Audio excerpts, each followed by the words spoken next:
Falar sobre genética dos neurônios, monohibridismo e heredograma, e sobre as mutações.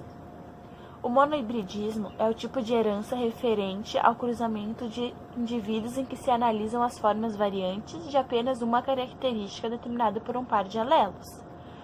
Já os heredogramas é um tipo de gráfico que representa a herança genética. É muito semelhante a uma árvore genealógica. Eles facilitam a finalidade de facilitar o trabalho do cientista na hora de estudar o passado genético de uma família ou de uma pessoa ou de um animal. Sobre as mutações. O DNA de cerca de metade dos neurônios saudáveis apresenta grandes inserções ou deleções de trechos em sua sequência. A conclusão se choca com o ensinamento de que todas as células contêm o mesmo material genético e faz parte de um trabalho recente coordenado por pesquisadores do Instituto Salk da Califórnia. Uma das fontes dessas variações são os chamados L1 genes saltadores. São pequenos trechos do DNA que se replicam e aparecem como cópias de si mesmo ao longo do genoma.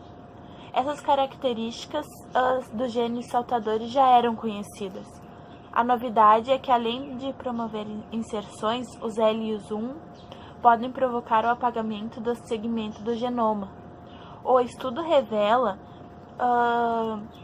uma pequena variação que nos ajuda a entender o papel do L1 em cérebros saudáveis e naqueles com autismo e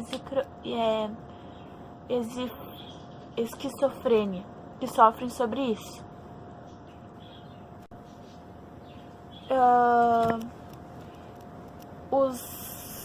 As mutações podem, dependendo da célula em que a mutação ocorre, ela pode ser transmitida e a descendência nas suposições que fizemos, relacionadas ao pigmento da pele e à enzima celular. Evidentemente que não ocorrerá a transmissão dos genes mutantes para os filhos. Bom, de maneira geral, as mutações ocorrem como consequência de erro no processo de duplicação do DNA.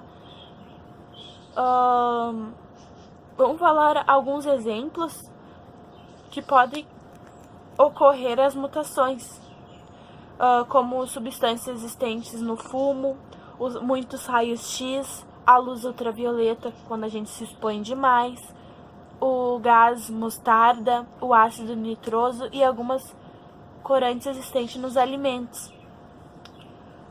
O ideal de fazer também as que eles dizem ecografia, o certo é fazer 3 vezes, só 3 vezes ao mês. Só que tem gente que faz às vezes 20 vezes mais.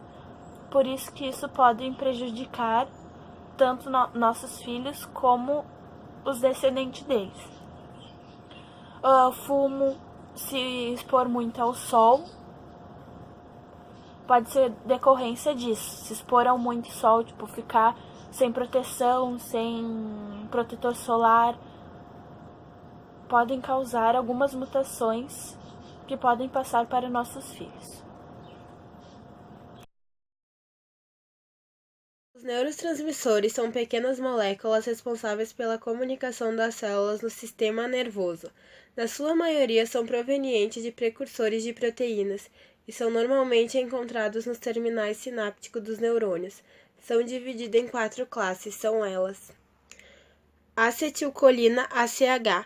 Este neurotransmissor está envolvido em muitos comportamentos, dentre eles o aprendizado, a memória e a atenção. É o neurotransmissor do sistema nervoso autônomo parasimpático e sua sinalização nesse sistema dá origem à construção de brônquios, vasos sanguíneos e pupilas, reduz batimentos cardíacos, produz ereção, entre outros. Esse transmissor é importante para a movimentação do nosso corpo, pois sua liberação em músculos promove a contração das fibras musculares. Serotonina 5-HT. Envolvidos nas desordens do humor, seu entendimento é importante para o tratamento da desordem obsessiva compulsiva, latência do sono, ansiedade, depressão e outros transtornos do humor. Fármacos que atuam no bloqueio de sua degradação ou receptação podem elevar os níveis desse neurotransmissor, reduzindo o sintoma dessa patologia. Noradrenalina NA, neurotransmissor envolvido em diversos aspectos como humor, atenção, alerta, aprendizado, memória, excitação mental e física. Também está relacionado com a transmissão do sistema nervoso autônomo simpático, e sua sinalização nesse sistema dá origem à dilatação dos brônquios, vasos sanguíneos e pupilas, aumento dos batimentos cardíacos, entre outros.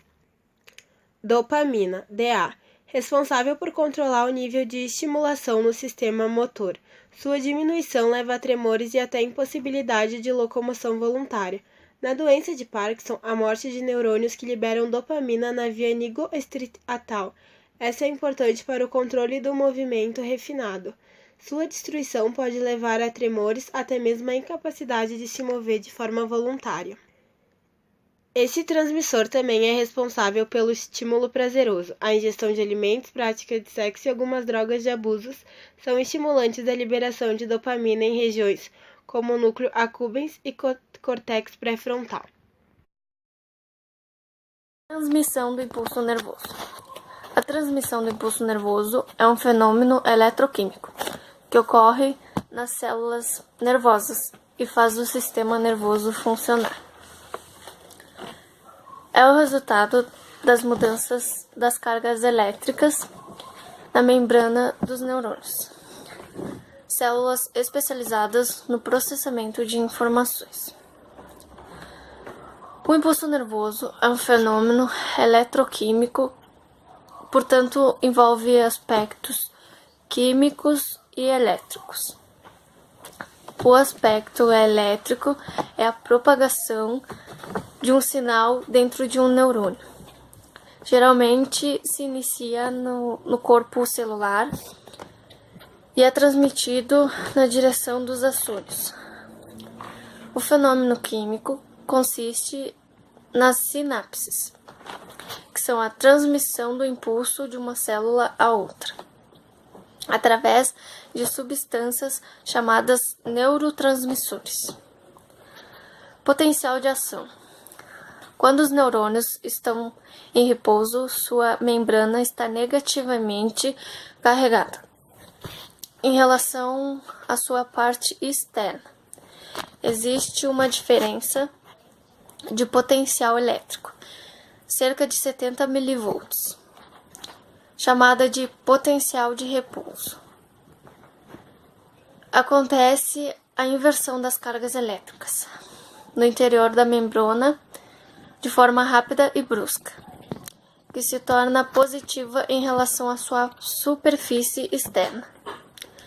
Essas mudanças das cargas elétricas produzem uma diferença no potencial elétrico entre a parte interna e externa da membrana, a que se dá o nome de potencial de ação. Essa alteração elétrica ocorre em uma pequena área e vai se espalhando ao longo das células. Este evento é chamado de despolarização. Dura alguns segundos, retornando em seguida à sua situação de repouso. É a repolarização. Bombas de íons sódio e potássio. As cargas elétricas deslocam-se dos neurônios nos íons, principalmente sódio e o potássio.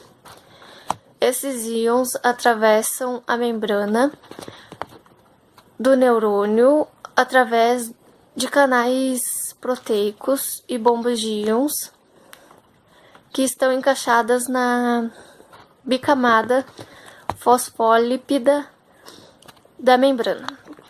A bomba de sódio e potássio inserida na membrana movimenta os íons contra o seu gradiente de concentração. Ela tira o sódio e põe o potássio no interior da célula. e para isso há um gasto de energia. Os canais proteicos, por sua vez, são poros na membrana envolvidos por proteínas que permitem a difusão, sem que haja gastos de energia. Estes canais são geralmente específicos para os tipos de íons. Sinapses. As sinapses ocorrem entre a terminação do axônio de uma célula e os dendritos da célula vizinha, através dos neurotransmissores, que são os mediadores químicos carregados em vesículas. O sinal é conduzido quimicamente e estimula o sinal do neurônio vizinho, acontecendo novamente o potencial de ação. E assim continua a ser propagado o impulso nervoso na rede de neurônios. Neurônios são as células do nosso sistema nervoso que elas possuem a capacidade de estabelecer conexões entre si quando estimuladas pelo ambiente externo ou interno e são as responsáveis pela transmissão de impulsos nervosos ao nosso cérebro.